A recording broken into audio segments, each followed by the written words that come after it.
So very good morning to all of you. Myself, Naveed Akhtar Mirza from Maulana Mukhtar Ahmad Nadeer Technical Campus. Today we will see the introductory part of your subject environmental studies. The subject code is 22447 and you are in the second year Diploma Civil Engineering. So before going to study the environmental studies, so I will ask you, what is environment? What is environment?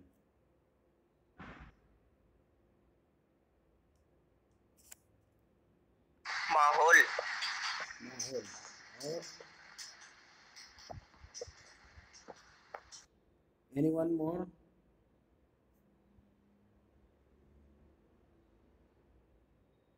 Why we need or why necessity of the study of this subject in your course civil engineering program it is introduced?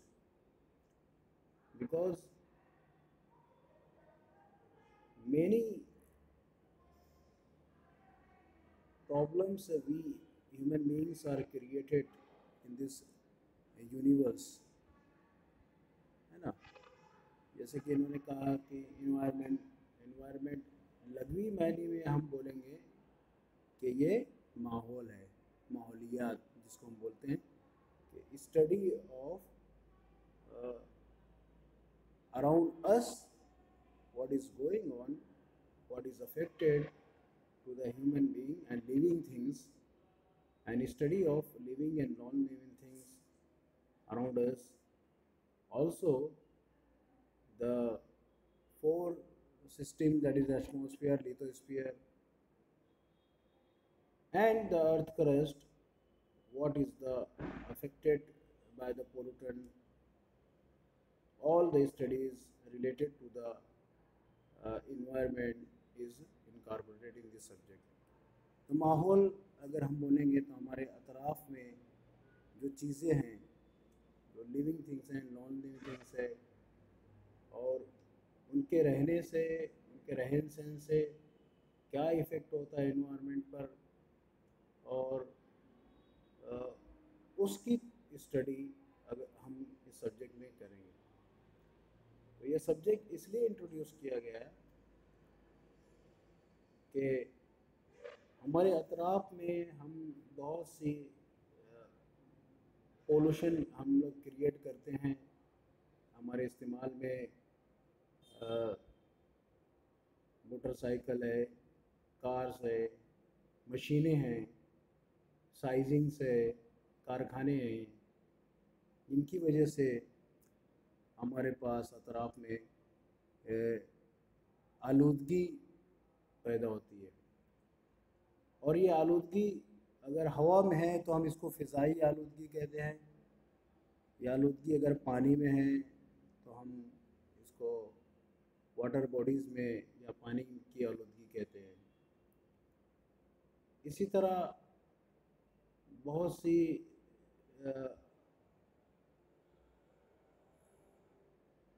Pollution और pollutant हम लोग मिट्टी के अंदर भी mix करते हैं, चाहे वो पानी के ज़रिए हो, चाहे प्लास्टिक के ज़रिए हो, यूज़ ऑफ प्लास्टिक की वजह से हो, या ऐसे हार्मफुल केमिकल्स हो जो हमारे डे टू डे यूज़ में हमारे इंडस्ट्री के लिए इस्तेमाल करते हैं।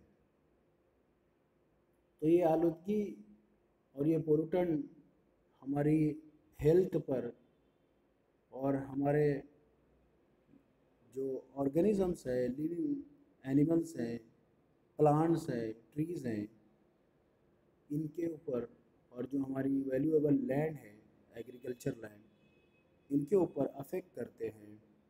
इसको हम लोग क्या बोलते हैं? आलूदगी बोलते हैं, पोल्यूटेंट बोलते हैं।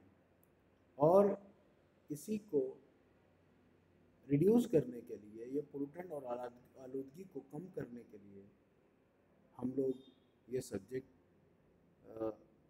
पढ़ते हैं और इंट्रोड्यूस किया गया है, ताकि आलूदगी के बारे में हमको जानकारी हो और कम से कम हम आलूदगी पैदा करने वाली मशीनें बनाएं, कम से कम आलूदगी हम खुद हमारी वजह से क्रिएट करें, ताकि हमारा जो माहौलियाती निज़ाम है, ये माहौलियाती निज़ाम ये बरकरार रहे, इकोलॉजिकल साइकिल जो है वो मेंटेन रहे।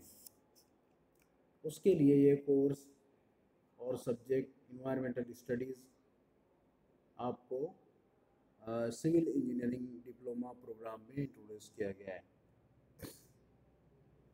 अब जब हम कोई भी चीज़ पढ़ते हैं तो उसका हमको आउटपुट मिलना चाहिए, है ना? ऐसे ही तो नहीं पढ़ते हैं। आउटपुट इन टर्म्स ऑफ आप मार्क्स बोलेंगे, आउटपुट इन टर्म्स ऑफ आपकी लर्निंग बोलेंगे, आउटपुट इन टर्म्स ऑफ आपने क्या स्किल गेन किया उसको बोलेंगे। तो हम जब कोई तालीम हासिल करते हैं तो हम सीखने के लिए हासिल करते हैं। हमको ये सब्जेक्ट पढ़ाया जा रहा है, इसका कोई मकसद है, इसका कोई ऑब्जेक्टिव है, और जब तक हम इसके ऑब्जेक्टिव को नहीं समझेंगे तो हम आगे भी इससे फ़ायदा नहीं उठाने पाएंगे, है ना?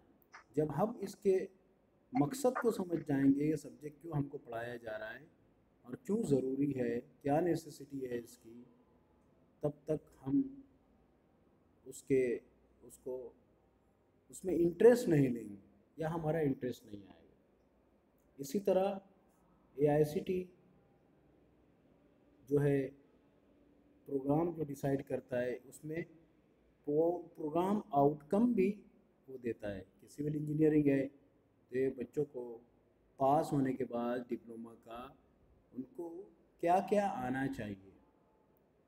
इसी तरह जो डिफरेंट कोर्सेस हैं, कोर्सेस को हम यहाँ पर क्या बोलते हैं, सब्जेक्ट्स, इसलिए आपको पढ़ाया जाता है कि वो आपके प्रोग्राम आउटकम के लिए ज़रूरी है। प्रोग्राम क्या है आपका, civil engineering.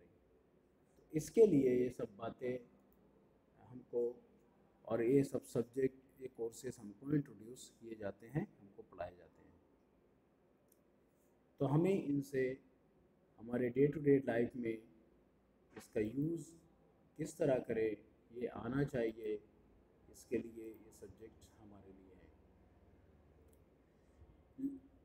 Online lecture start करने से पहले कुछ इंस्ट्रक्शन है स्टूडेंट के लिए, वो इंस्ट्रक्शन गौर से आप लोग पढ़ेंगे, देखेंगे और उस पर अमल करेंगे। पहला जो है, all student should take care of internet connection and network issues and select place where you will get uninterrupted network, है ना? ये बेसिक चीज़ है, नहीं तो मेरी बातें आपको ब्रेक आएगी, आपको स्लाइड बराबर नहीं दिखेगा अगर कनेक्शन सही नहीं है। All student should attend all subject class as per time schedule release from department. जो टाइम टेबल आपको दिया गया उसमें टाइमिंग के हिसाब से कौन सा लेक्चर कब शुरू होगा वो हिसाब से ज्वाइन करना है। All student should show correct name while logging to class, otherwise they will not be admitted in online class. जो आपका नाम है आप अपने नाम से ही क्लास में ज्वाइन होइए ताकि आपकी अटेंडेंस लगी और आपको एडमिट किया जाए क्लास में। अगर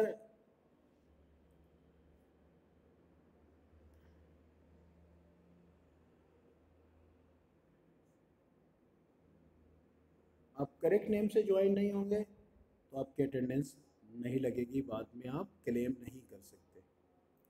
और ये जो इंस्ट्रक्शन आपके स्क्रीन पर है, इसकी स्क्रीनशॉट ले लें और उस पर बराबर से अमल करें और अपने नाम के आगे आपका जो रोल नंबर डिपार्टमेंट से दिया गया है वो रोल नंबर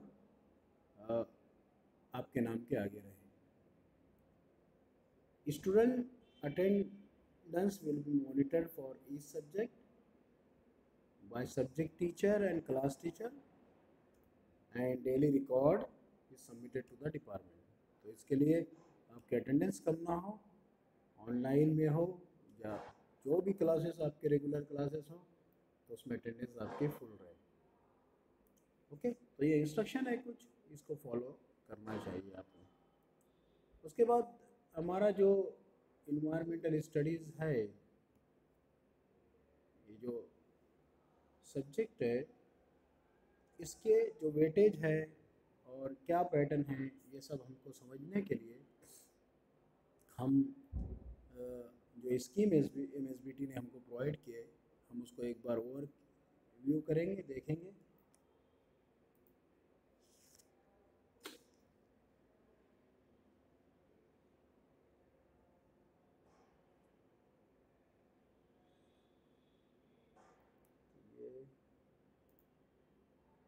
ये हमारी स्कीम है।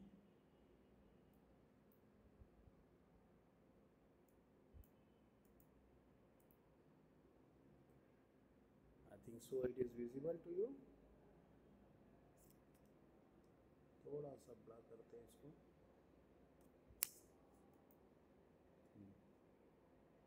तो ये टीचिंग स्कीम है आपकी। आपका जो 4th सेमेस्टर का सेकंड सेम है, इसमें आपको 6 सब्जेक्ट हैं, और ये जो लास्ट वाला सब्जेक्ट है इन्वायरमेंटल स्टडीज़ 22-44-7, जिसका कोर्स कोड है, ये हफ्ते में 3 लेक्चर डिज़ाइन किया गया है। इसका जो एग्ज़ाम होता है, ये ऑनलाइन एग्ज़ाम होता है। ऑनलाइन एग्ज़ाम 90 मिनट का होता है, यानी 1.5 घंटे का होता है, और 70 मार्क्स का ये ऑनलाइन एग्ज़ाम होता है, जिसमें से आपको मिनिमम 28 मार्क्स हासिल करना ज़रूरी होता है। तो environmental study is for total 100 marks, 70 marks for online examination for 90 minutes, and minimum marks needed to qualify this subject is 28, और 30 मार्क्स का प्रोग्रेसिव असेसमेंट आपका होता है PA। तो इस तरह 70 और 30 मिलाकर टोटल 100 मार्क्स होते हैं, और 100 में से आपको मिनिमम 40 मार्क्स पास होने के लिए चाहिए। एंड सेमेस्टर एग्ज़ाम और प्रोग्रेसिव असेसमेंट दोनों मिलाकर ये आपकी स्कीम है। ठीक है, तो प्रोग्रेसिव असेसमेंट के अंदर आपको एक तो मिनी प्रोजेक्ट करना रहेगा। मिनी प्रोजेक्ट जो है 10 मार्क्स का रहेगा, और सॉरी मैक्रो प्रोजेक्ट करना रहेगा जो कि 10 मार्क्स का रहेगा, और 20 मार्क्स का आपका 2 टेस्ट होगा, और दोनों टेस्ट में से का एवरेज आपका पकड़ा जाएगा। इस तरह प्रोग्रेसिव असेसमेंट में आपका 20 और ये 10 मार्क्स मिला के 30 मार्क्स होता है। इस तरह ये इन्वायरमेंटल इंजीनियरिंग जो स्टडीज़ जो सब्जेक्ट है, इसकी मार्किंग स्कीम और टीचिंग स्कीम है। ठीक है,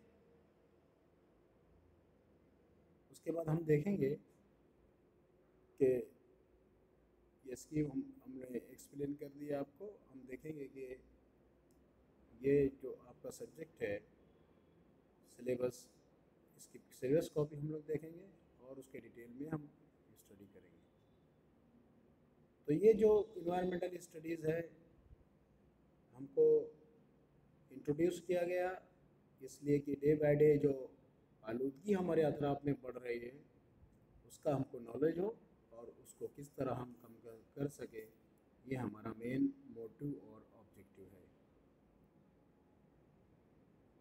तो हम सिलेबस कॉपी पे एक बार जाएंगे। You will see the syllabus copy. here also you can see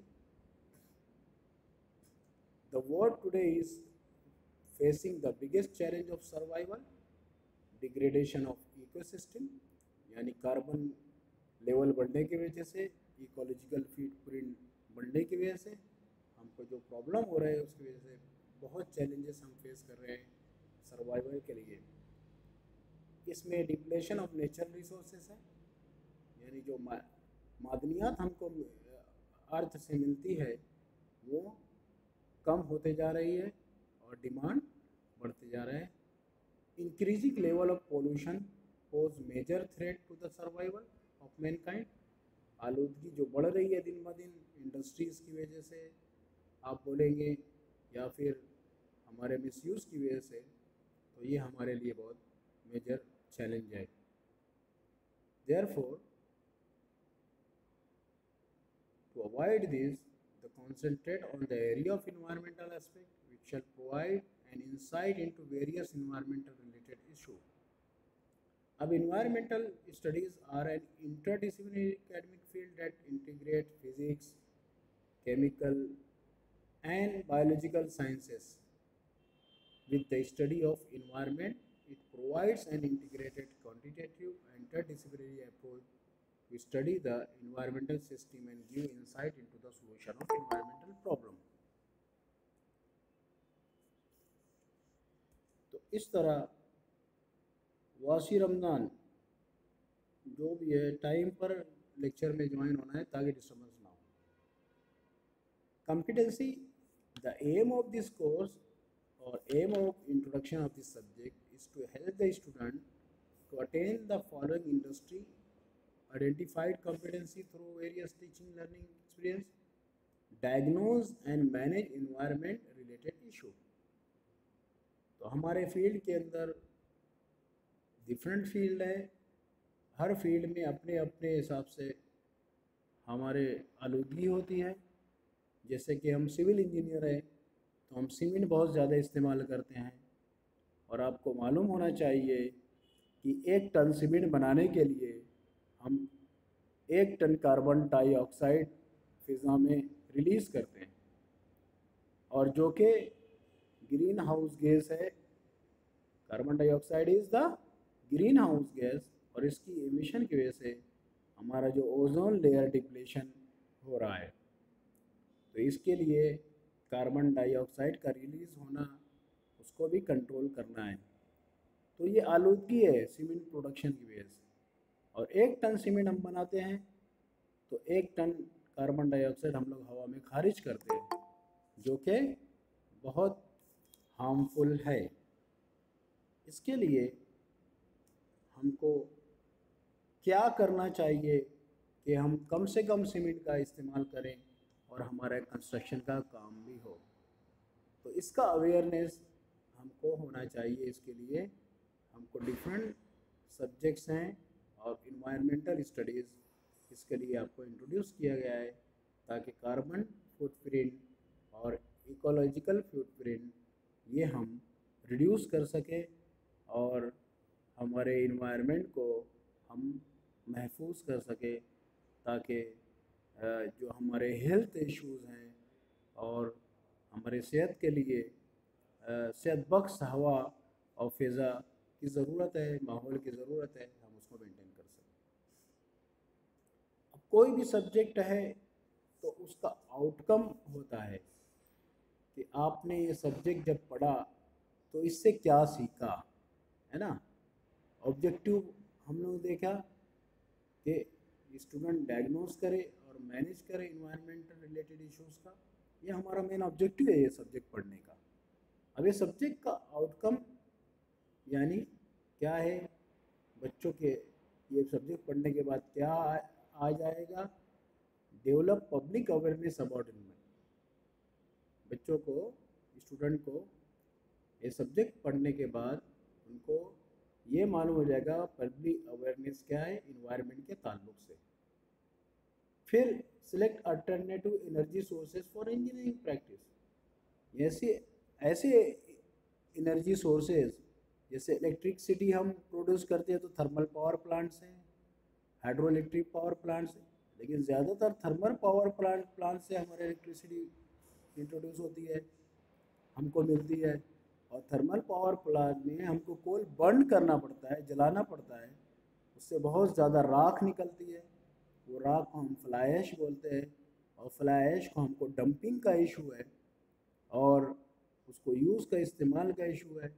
उसके बाद जो हवा में कार्बन डाइऑक्साइड उससे रिलीज़ होती है, ये भी हार्मफुल है। तो इसकी बजाय अगर हम सोलार एनर्जी पर जाते हैं तो हमारा कोई ऐसा रिलीज नहीं होता है, और हम सन की जो लाइट है उससे हम इलेक्ट्रिसिटी प्रोड्यूस करते हैं, और वो हमको कोई ऐसा फ्लाई ऐश या कोई हार्मफुल बाय प्रोडक्ट नहीं देता। इसी तरह हाइड्रो इलेक्ट्रिक पावर है, पानी से हम बिजली तैयार करते हैं, इससे भी कोई हार्मफुल नहीं है। तो ऐसी energy sources, alternate energy sources इस्तेमाल करना जिससे हमारे माहौल को कम से कम नुकसान हो, ये स्टडी हम यानी कोर्स के आखिर में ये आपको समझ में आएगा, और बच्चे सेलेक्ट कर सकते हैं alternative energy sources for engineering practices. Then conserve ecosystem and biodiversity. तो ये तीसरा आउटकम है आपके कोर्स का कि इकोसिस्टम को किस तरह हम बैलेंस कर सकते हैं, और उसको बढ़ाने के लिए, इन्हांसमेंट के लिए हम क्या कर सकते हैं। Then apply techniques to reduce environmental pollution. जैसे कि मैंने कहा कि हम 1 टन सीमेंट बनाने के लिए हमको 1 टन कार्बन डाइऑक्साइड हवा में रिलीज़ होती है। तो इसको रिड्यूस करने के लिए हमको सीमेंट का यूज़ रिड्यूस करना पड़ेगा। तो उसके लिए अल्टरनेट मटेरियल लगेगा, बिल्डिंग मटेरियल। तो अर्थ टेक्निक अगर हम फ्लाई ऐश यूज़ करते हैं, जिसकी बॉन्डिंग प्रॉपर्टी सीमेंट के साथ इन्हांस हो जाती है, सीमेंट की प्रॉपर्टीज़ भी, कंक्रीट की प्रॉपर्टीज़ भी इन्हांस हो जाती है। तो अगर ऐसे मटेरियल हम इस्तेमाल करते हैं तो ये भी आपको समझ में आएगा। At the end of this course, manage social issues and environmental ethics life long learning. तो इसके अंदर हम लोग देखेंगे कि बायलॉज जो हमारे म्यूनसिपलिटी के होते हैं, और इन्वायरमेंटल एथिक्स बहुत इम्पोर्टेंट है। अखलाकियात जिसको हम बोलते हैं वो बहुत ज़रूरी है। अगर हम वेस्टेज जनरेट करते हैं उसको प्रॉपर डिस्पोज करें, प्रॉपर रिसाइकल करें, प्रॉपर रीयूज़ करें, तो हम अच्छी तरीके से इन्वायरमेंट एथिक मेंटेन कर सकते हैं। तो ये हमारे कोर्स का आउटकम है ना। अब ये टीचिंग स्कीम और मार्किंग स्कीम हम लोग ने देख चुके ऑलरेडी। तो हम आगे बढ़ते हैं। ये कोर्स मैप है, इसके अंदर जैसे कोर्स आउटकम है, इसी तरह यूनिट आउटकम भी है, और हर यूनिट के अपने अपने आउटकम हैं, and we will see the unit wise. Okay, तो हम देखेंगे जैसे यूनिट नंबर 1 है आपकी। तो यूनिट नंबर 1 है इन्वायरमेंट। टोटल टीचिंग आवर्स है 6, and distribution of theory marks है RUA, R for remembering, U for understanding, A for application. इस तरह अलग अलग बेस पे आपके मार्क्स डिपेंड हैं ये यूनिट के अंदर। तो ये RUA लेवल जो है, ये स्टूडेंट का रिमेंबरिंग पावर, इसमें 4 मार्क्स के क्वेश्चन आते हैं ये यूनिट में, और अंडरस्टैंडिंग के लिए 6 मार्क्स, यानी आपने कितना अंडरस्टैंड किया, इस तरह टोटल मार्क्स। और इसमें यूनिट आउटकम जो है, discuss the scope of your environment, describe the various types of environment, describe the importance of environment studies, and discuss about the need of public awareness in environment, and describe various environmental issues. तो ये सब हम लोग unit number 1 में देखेंगे। और ये जो टॉपिक्स हैं, definition, need of environment studies, ये आपके सिलेबस में दी हुई है। तो one by one her unit में आपके इस तरह ये दिया हुआ है। Segment of environment, that is जैसे कि एटमॉस्फेयर है हमारा, हाइड्रोस्फीयर है, लिथोस्फीयर और बायोस्फीयर। तो ये चार इसमें हम लोग पढ़ेंगे जो हमारे इन्वायरमेंट और माहौलियात से रिलेटेड है। फिर environmental issues, that is green house effect, climate change, global warming, acid rain, ozone layer depletion, nuclear accidents, ये सब हमारे प्रॉब्लम्स हैं और ये इश्यूज़ के ताल्लुक से हम जानकारी लेंगे। फिर उसके बाद कंसेप्ट ऑफ 4R, यानी reduce, reuse, recycle and recover, यानी जो हमारे वेस्टेज है उसका रिड्यूस करना पहले तो, फिर जो वेस्टेज है उसको रीयूज़ करना, रिसाइकल करना उसको एंड रिकवर करना। तो ये कंसेप्ट हम लोग देखेंगे। Then public awareness about environment, ये भी हम देखेंगे यूनिट नंबर 1।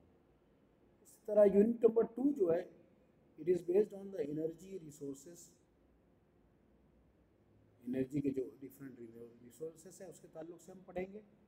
इसमें टोटल टीचिंग आवर्स रहेगी आपकी 10 घंटा, और इसमें डिस्ट्रीब्यूशन ऑफ मास जो है, रिमेम्बरिंग के लिए 4 है, अंडरस्टैंडिंग लेवल के लिए 8 और एप्लीकेशन बेस्ड जो है 4 मास है। इस तरह आप टोटल करेंगे तो 16 मास है।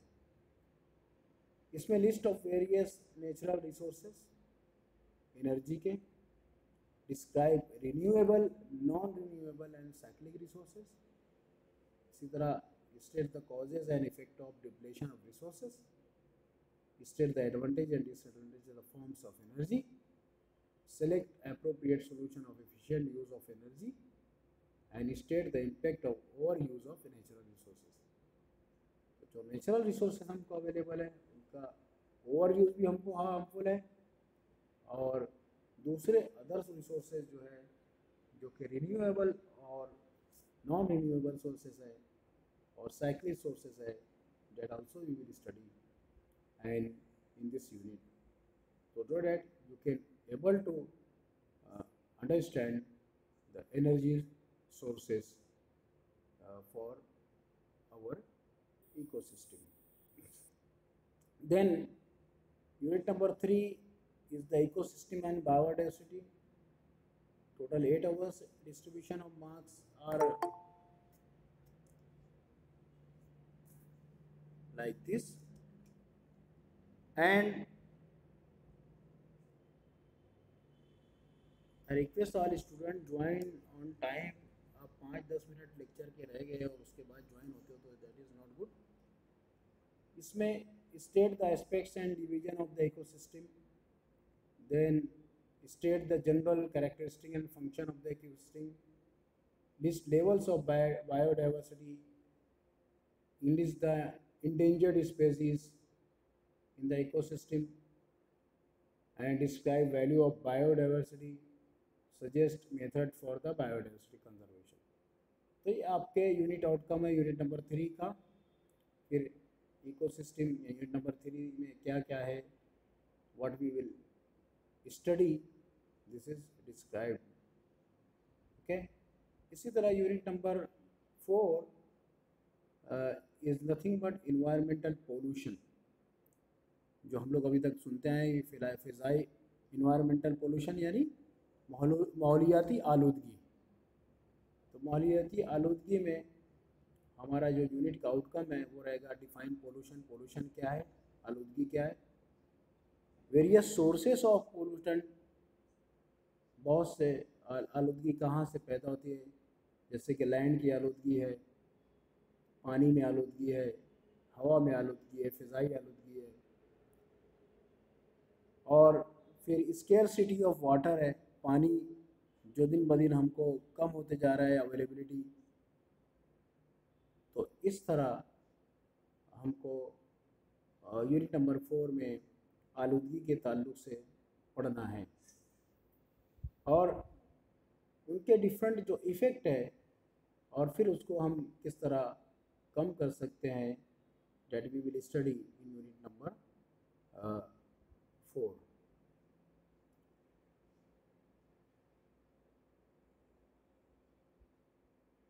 इसी तरह यूनिट नंबर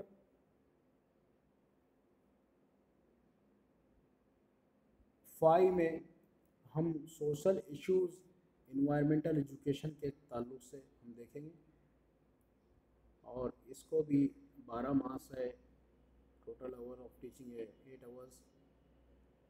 यूनिट आउटकम इसका भी डिस्क्राइब है, जो बायलॉज और रूल्स हैं, आर्टिकल 48A 51A जी इंडियन कॉन्स्टिट्यूशन के, वो हम पढ़ेंगे। फिर various acts on the environment and it's provisions, उसके बाद CPCB नॉर्म्स जो है हमारे, उनके रोल्स क्या है, रिस्पॉन्सिबिलिटी क्या है। CPCB central pollution control board, CPCB उनके रेगुलेशन हम देखेंगे। इसी तरह इन्वायरमेंटल इंटरनेशनल एजेंसी, उसके रेगुलेशंस हम देखेंगे। तो this CPCB is the central and MPCB is the Maharashtra pollution control board, इनके भी रिस्पॉन्सिबिलिटी और रोल्स हम लोग देखेंगे।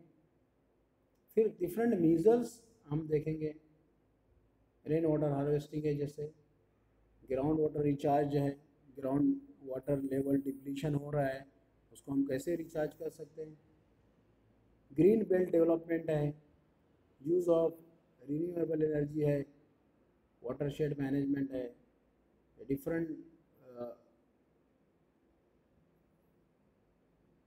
roles of the different agencies and different measures to reduce the impact of environment and to maintain the ecological cycle.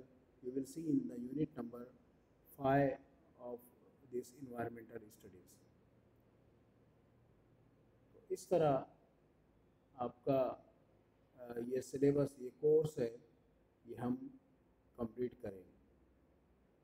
तो सभी student से request है कि रोज़ाना ऑन टाइम आप लेक्चर पर ज्वाइन करें, ताकि बीच में आप जो ज्वाइन होते हैं तो उससे हमारे लेक्चर को डिस्टर्बेंस होता है।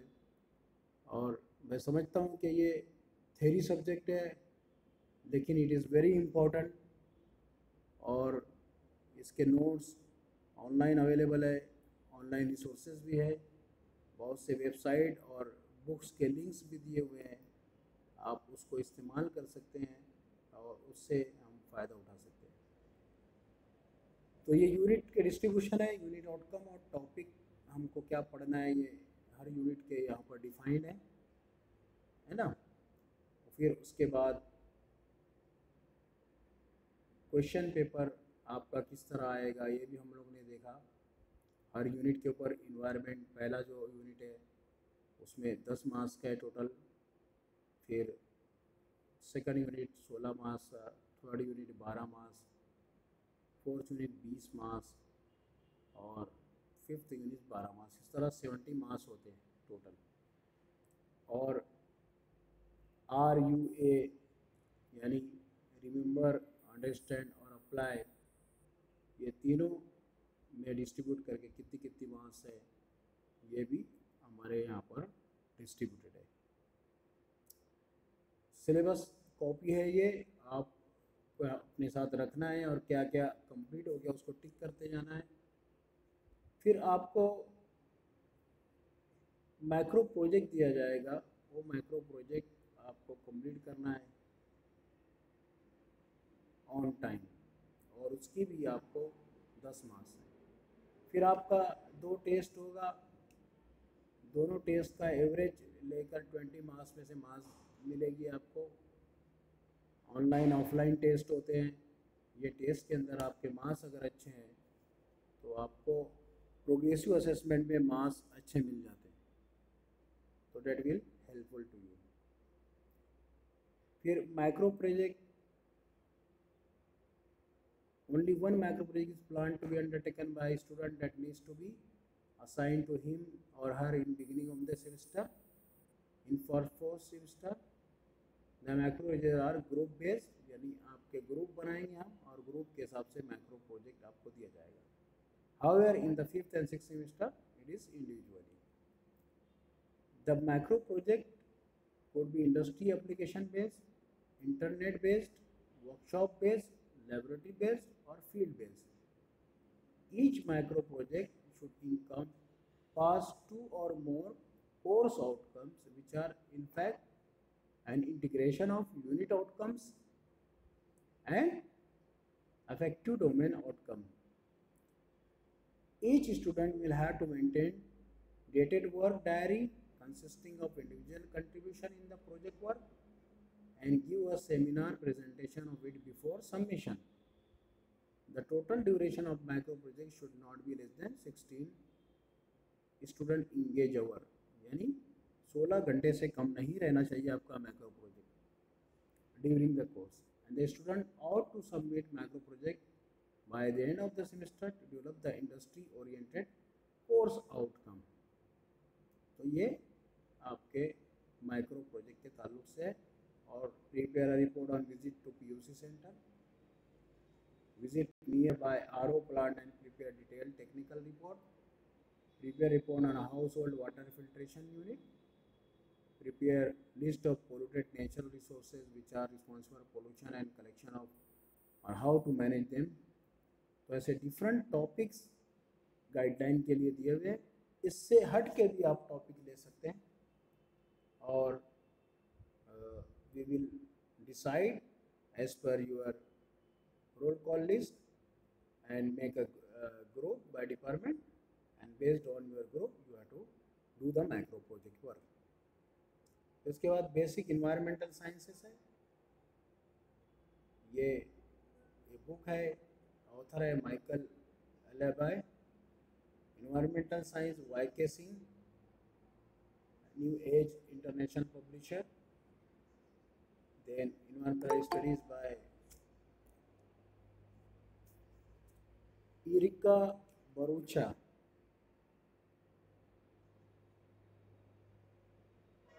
ये है university of grant commission new Delhi, publish by and environmental studies by Rajagopalan, third edition the Oxford university press.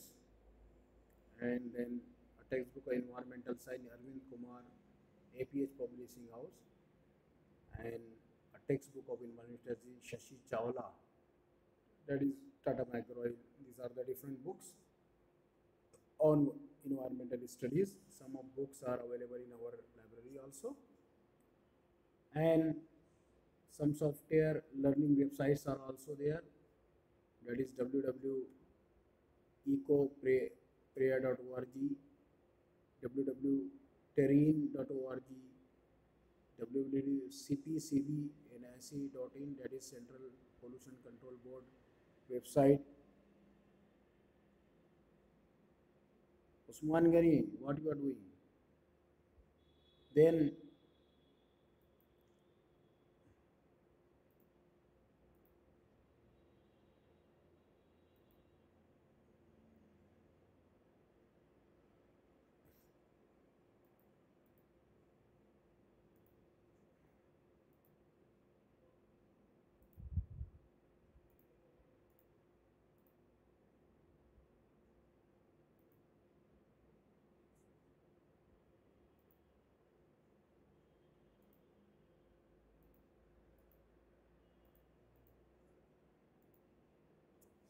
www.indiaenvironmentalportal.org, www.whatisTechTarget.com, and www.sustainabledevelopment.un.org, and www.conserveenergyfuture.com.